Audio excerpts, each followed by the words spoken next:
Worst to Best is a series where traditionally I rank all the weapons within a weapon class from worst to best. And I'm still going to be doing that for Modern Warfare 3, but I'm trying something new this year. Each Modern Warfare 3 weapon is going to get a dedicated video, starting with the KATT-AMR sniper rifle. These videos are where important stats and attachments, best class setups, and a rating between 1 and 5 stars will be shared. And as always, that's only once I've unlocked the Gilded camo and have experience to rate the weapons accurately. Once we've covered all weapons in a class, that's where the traditional worst to best will come out, where I'll rank all the Modern Warfare 3 snipers alongside the Modern Warfare 2 snipers since we have access to them in this game. I'll share more details about the new direction of this series at the end of this video for those interested, but let's dive into the KATT-AMR. The KATT is a bolt action 50 cal that comes default with a high zoom scope, and it isn't really comparable with any sniper in Modern Warfare 3 or Modern Warfare 2. It is a slow but deadly sniper. It has 2 range profiles, but at least when it comes to multiplayer, range fall off doesn't matter because the KATT will one-shot anywhere to the body at any range. You can hit the head, you can hit the hands, you can hit the toes. You just have to land your shot for a consistent one-shot kill in multiplayer. Bullet penetration is the only time you will get a hit marker with the KATT in multiplayer.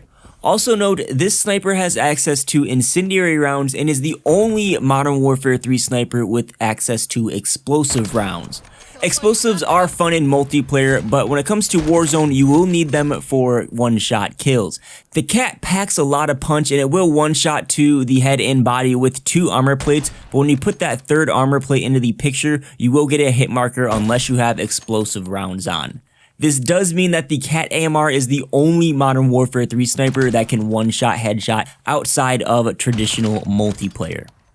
This sniper fires at a rate of 41 rounds per minute, which is slow, but it's not the slowest. This is actually the same fire rate as the MCP-R300 from Modern Warfare 2, for those of you who are familiar. For a weapon that packs a punch, the KATT is surprisingly accurate. Its recoil, idle sway, and flinch resistance are all standard for a sniper. That said, it does not completely recenter after a shot. If you fire without making any adjustment at all, your crosshairs will slowly drift directly upwards. However, this is very minor. I wouldn't call this an issue with the nature of this bolt action sniper. You will constantly be adjusting your aim, and chances are you probably won't even notice this. One thing you may notice is the bullet velocity. It's the slowest between all these snipers at 660 meters per second. Most snipers have a base bullet velocity in the mid 800s in this game. When you have a slower bullet velocity, that means it's going to be harder to track moving targets at a distance, plus you'll need to account for bullet drop. Usually this isn't much of an issue because engagements aren't at those ranges where you'll notice this, but Modern Warfare 2 has, sorry, I'm mixing myself up, Modern Warfare 3 has some large maps because they're the original Modern Warfare 2 maps, and the bullet velocity is something you should be aware of if you're on maps like Derail or Wasteland. Now let's get into handling and mobility, where you'll start to see some of the counterbalances. The aim down sight time for the KATT is 760 milliseconds. This is slow. This is like 200 milliseconds slower than the other 2 Modern Warfare 3 snipers. It's actually the slowest aim down sight speed in the entire game right now. Sprint to fire is also slowest between these sniper rifles at 351 milliseconds, and it has the slowest reload at 4.8 seconds, which is not much slower than a couple other snipers that are available in game right now. Keep in mind though, you will be reloading often with 5 in the mag, and 7 rounds is currently the largest magazine size you can have if that's something that you're into. Mobility is actually decent on the KATT though. One could argue it's something it specializes in. Its move speeds are on par with the other Modern Warfare 3 snipers, and its strafe speed is slightly above average, which is a good thing to see, because with the slow aim down sight speed, you pretty much want to say aim down sights as much as possible, and if the aim down sight strafe speed was slow, the KATT would feel very sluggish and be a pain to use. With all that said, when building a class, the main focus for the KATT is improving its aim down sight speed. Your attachments will look something like this for multiplayer when you try to do that. Personally, I prefer ADS lasers that aren't visible, especially when I'm going to be ADS a majority of the time using this weapon, but you can opt for the OLEV laser and a riser optic that can get your aim down sight speeds down to 585 milliseconds.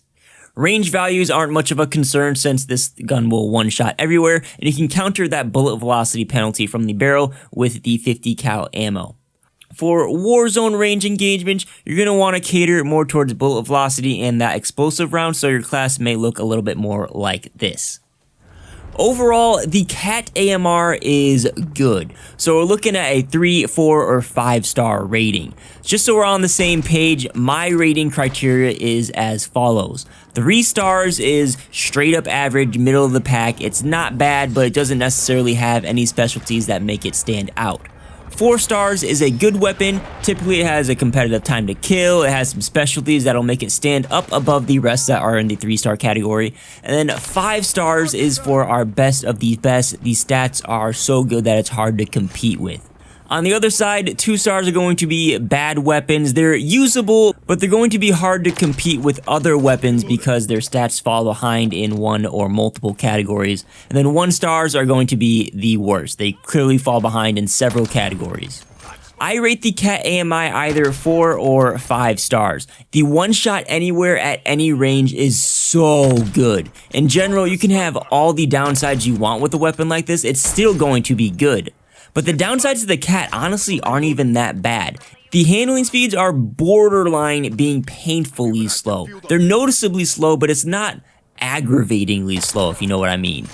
I'm not doing any half stars in this series. There's no reason to make things complicated. At the end of the day, I think the KATT-AMR is a 5-star weapon. This is the sniper to use. It is very reliable and very satisfying. It is a sensitive 5-star though. A small nerf could make this weapon a pain to use. If they slow down the handling anymore, that could push this weapon into the aggravating to use category. If you slow down that strafe speed at all, the bullet velocity, that could also make this weapon harder to use. But as of the time of making this video, the KATT-AMR is an incredibly powerful sniper rifle. Other than gameplay, that's it for the KATT-AMR. I have a few things about the worst to best series I want to wrap up with. If you're looking for something else to watch, check out the video in the cards on screen right now. If you guys have any feedback though for the format of this series, please share it with me. I thought I would try this new format with the snipers and maybe another class like the battle rifles before I decide if I want to keep going with it or not. So your feedback is very valuable. The main reason I decided to go this direction is because of the addition of Modern Warfare 2 weapons in Modern Warfare 3. I could choose to ignore those and just do Modern Warfare 3 weapons only, but I don't think that's a good way to go about it, especially if Modern Warfare 2 weapons end up being more viable than some of the Modern Warfare 3 weapons. I feel like those should be mentioned. I think that the traditional worst to best format where I cover stats and try to rank things in one video would be cumbersome, especially when you have classes like the assault rifles, which have 21 weapons within that class at launch. I mean, that would be like an hour-long video and just way too much to digest. So that's the reasoning for this solution. I feel like the individual videos allow us to spend some time with the Modern Warfare 3 weapons and get an idea of how they work, and then the class-wide video will be quicker in pace and it'll allow us to focus more on comparing all the weapons side by side.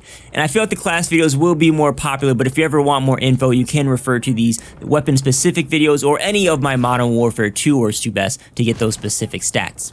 Going this way will mean a lot more content and it will probably take me a bit longer to get through worst to best. That's really the only downside, and I feel like people may get tired of these kinds of videos quicker too, but at the same time, maybe the new formats will keep people more engaged, a bit more focused, and it gives me more content to be consistent with on YouTube. So again, any feedback is appreciated. Let me know what y'all think. Let me know if I should come up with a different name for these individual videos, or if worst to best still worse. I think it's still worse personally, but maybe I'm wrong. But yeah, that'll be it. Don't forget to tap that like button, consider subscribing to the channel if you aren't already subscribed, and I'll catch you on the next one. Peace.